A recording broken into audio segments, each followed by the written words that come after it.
terceiro bloco do Antenados na Geral, estamos falando um pouco sobre o pastor. Quando ele passa por problemas no seu ministério, na sua casa, quem ele deve procurar? Nós falamos no último bloco que existem já estruturas e organizações, principalmente no Brasil, de pastores que se juntam para isso, né? Conselhos, ordem de pastores, e onde ele fala o seguinte: olha, a gente passa problemas em comum, vamos ajudar uns aos outros, vamos, através do testemunho, de falar como nós passamos de um problema e como nós solucionamos, tentar ajudar o outro irmão. Vocês participam há muito tempo disso? Aprendem, encontraram amigos através desse meio, ou vocês acham que ainda aqueles problemas pesados é complicado? Tem que ser um amigo de infância, pode ser alguém de dentro da igreja? Como é que vocês filtram esse tipo de coisa? Na verdade, todo pastor ele tem que ter um padrão de consagração, para Deus estar sempre abrindo portas para ele, orientando ele a confiar na pessoa certa, porque tudo está escrito na Bíblia. Confessai a vossa necessidade aos santos, seguir o exemplo dos fiéis. Tem exemplos lá de Eliseu que deitou água na mão de Elias 10 anos, Josué serviu a Moisés. Então, se nós entendemos que um pastor ele precisa estar blindado, ele tem que ter no mínimo 5 amigos. No mínimo, ele tem que ter 5 amigos. Não pode ser Pai, Filho e Espírito Santo contando com 3, não. De carne e osso, tá? E feliz é o pastor como eu, que tem uma esposa que ela fecha comigo. Nos piores momentos da minha vida, onde eu estava quebrado financeiramente, dela chegar para mim, eu ali chorando, falando: vou ter que arrumar um trabalho de carteira assinada para defender a nossa família. Ela fala: amor, Deus te chamou para o ministério. Deixa que eu trabalho para patrocinar o teu ministério. Até que ponto a mulher pode ser uma boa parceira, pastora, conselheira para um pastor? Lembrando que ela também convive, vai na igreja, mas aí tem coisas que é gabinete, que é o pastor com o irmão.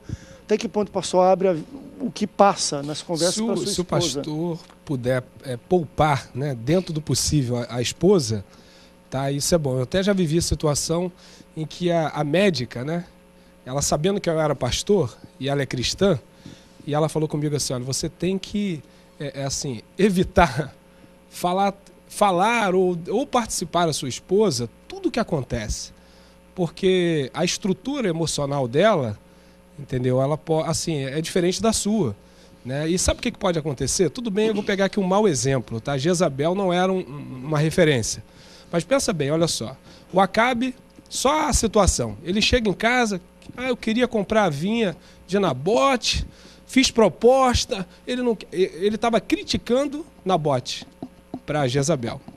Então a Jezabel foi e tomou ali a atitude de, enfim, ela acaba mandando matar o Nabote ali, arruma testemunhas falsas e vem e fala lá: pode ir lá tomar posse da sua vinha. Né? Mas o que eu estou querendo dizer? Algumas vezes a gente tem que tomar cuidado. Você pode lamentar uma coisa, daqui a pouco você mesmo já esqueceu, vamos dizer, aquela raiz de amargura que não era nem para entrar na sua vida, mas vamos dizer, aquela tristeza, ela entrou e saiu, mas aí você jogou dentro do coração da sua esposa, porque você reclamou com ela. Aí aquela pessoa te pediu perdão, de repente você não nem sequer disse, né? Enfim, então a gente tem que tomar um certo cuidado também, né? Eu acho que assim, ela é uma companheira, tá? Mas a gente tem que tomar cuidado. Tem muita esposa de pastor tendo problema de saúde, tá? E por causa, de repente, dessa sobrecarga. E ao longo dos anos você pode ir destruindo a sua esposa aos poucos no ministério. Então nem tudo deve se lançar sobre a esposa. Pode pedir um conselho em algumas questões, em alguns assuntos, compartilhar algumas ideias, alguns pensamentos, mas tem cargas que ela, por exemplo, a minha mulher é uma mulher excepcional, fenomenal, grande obreira, grande pastora, mas tem coisa que ela não suporta, que ela muda, ela deprime, ela fica mal, ela diz: meu Deus, esse povo não tem jeito, para que eu vou levar? Então eu prefiro levar aos pés de Jesus, não é verdade? Então eu economizo, né, e preservo a saúde dela. É isso aí. Mas é uma mulher magnífica, mas bem não colocado. É de ferro. Pastor André, outra coisa também que eu estava pensando aqui que é muito forte. Muitos pastores não têm uma reserva. Porque toda vez que um pastor pastoreia, ele divide energia. O camarada está lá quebrado, depressivo, machucado, querendo morrer. Aí o pastor chega lá, pega da unção que está na vida dele, da energia dele, começa a conversar, passa para aquele o obreiro, o membro, a ovelha, não importa, aquela pessoa vai para casa toda feliz. E muitas vezes ele não volta agora aos pés de Deus para repor as energias. Se você ler a Bíblia com atenção, você vai ver que sempre depois de uma cruzada, Jesus saía para o deserto em particular para falar com Deus. Ali ele estava reabastecendo suas forças. Você pode ver que até no momento final que ele ia ser crucificado, ele foi lá para o jardim Getsêmani para orar a Deus, para se preparar para enfrentar aquela fase que somente a graça de Deus ia dar-lhe força. Então, a maioria dos pastores só divide. Dá unção aqui, prega todos os dias. Parece que não, mas dizemos que ele tem ali um nível de 100% de unção. Ele vai pregar numa igreja, foi 20. Vai pregar na outra, foi 10.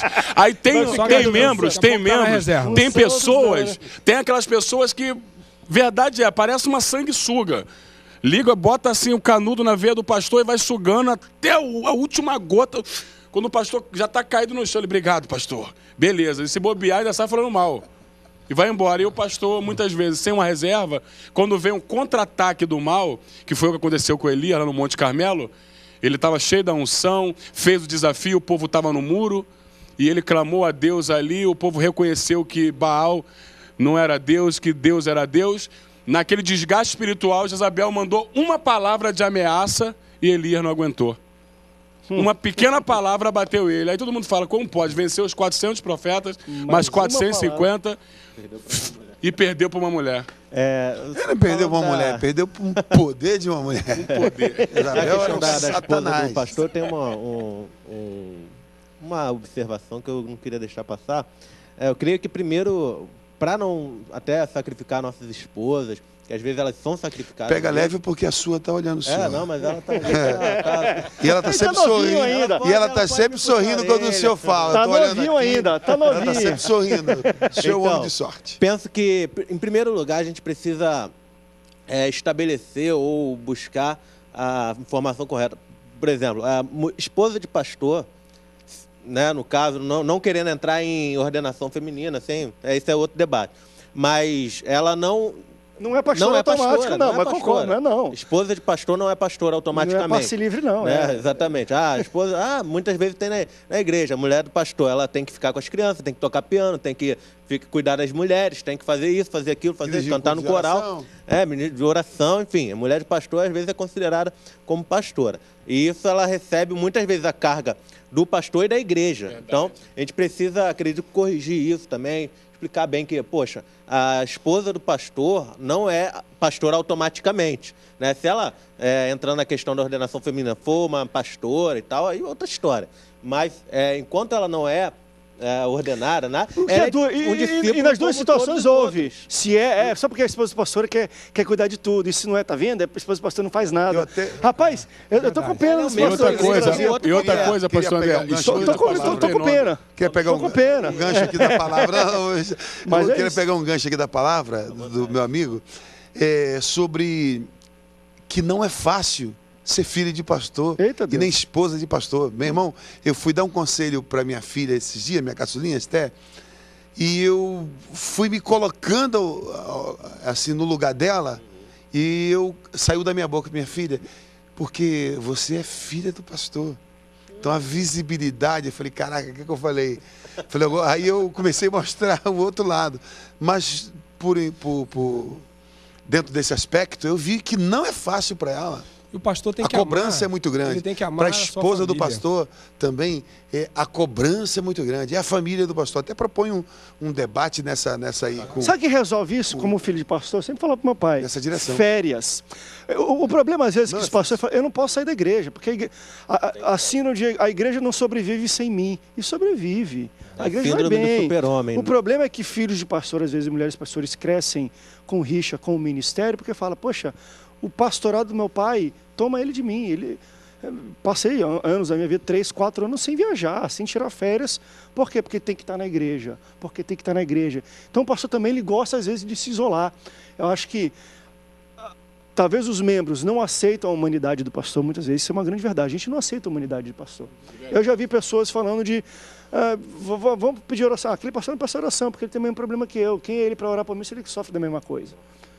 Eu já tive um pastor que já foi no ministério que ele teve um problema de saúde, né, dele, né, de congênito e tudo mais, nasceu com aquilo e as pessoas não queriam pegar oração. Poxa, não custaram... Tipo assim, não se consegue nem ele vai orar por mim. A gente não aceita a humanidade do pastor. Só que o pastor tem que aceitar que ele é humano também, às vezes. Não é porque o povo não aceita que ele não vai aceitar a humanidade dele. Eliseu adoeceu, né? E a Bíblia diz assim, ele adoeceu da doença de que ele haveria de morrer. Né? Normal, né? Vai morrer um dia, tem o lado humano. Pelo menos tira umas férias, né? Com a família. Porque a gente pensa que, não, o pastor falou da questão de consagração, e eu acho que o pastor vive nisso. Mas eu vou te falar uma coisa que não é melhor do que a consagração, mas é quase igual a férias com família. O cara quer recarregar a bateria, porque está desgastado, vai, pega a família, pega a mulher. Férias, meu irmão, folga. Tá esse sol aí, pastor, vai para um lugar, toma um banho de piscina, de cachoeira. Faz um negócio desse. Eu mesmo, pastor André, quando eu comecei a pastorear, o pastor Amadeu, ele conhece bem a minha vida, ele é como fosse um mentor espiritual para mim também. Porque eu sempre tive essa sensibilidade, essa humildade de recorrer aos líderes mais experientes. Eu era muito focado, como sou até hoje, no Evangelho. Mas, por exemplo, dava para contar no dedo às vezes que eu ia no shopping, às vezes que eu ia numa praia, às vezes que eu ia patinar com a minha filha, com a minha esposa, para nós... conversarmos outras coisas diferentes, e quando estava ali, às vezes eu me sentia em pecado. Começava a olhar para um lado, olhar para o outro. Será que tem algum membro passando aqui para me ver aqui? Você pastor mesmo, gente. E, poxa, de repente, se algum membro me ver aqui, vai falar, olha lá o pastor, ó. Olha lá o pastor. Em vez de estar lá, olha. E isso aí eu vim me curar agora nos últimos 10 anos de pastorio. E pastor é humano. Esposa de pastor é mulher igual todas as mulheres. Tempo para me curar filho disso. De pastor é igual filho de pastor, né? De qualquer filho você de tem obreiro. Que dizer não, né? E priorizar a tua família. Né? Diga não. A igreja depois, interessante, ela pode na hora não entender, mas depois ela acaba compreendendo. Porque se o pastor perder a família, aí sim ele vai estar com problema. Perde ministério praticamente. Eu entendo hoje Deus, família, igreja. Antigamente era Deus, igreja e família. Aí Deus me ensinou. Deus, família e igreja. Porque se a família não tiver boa...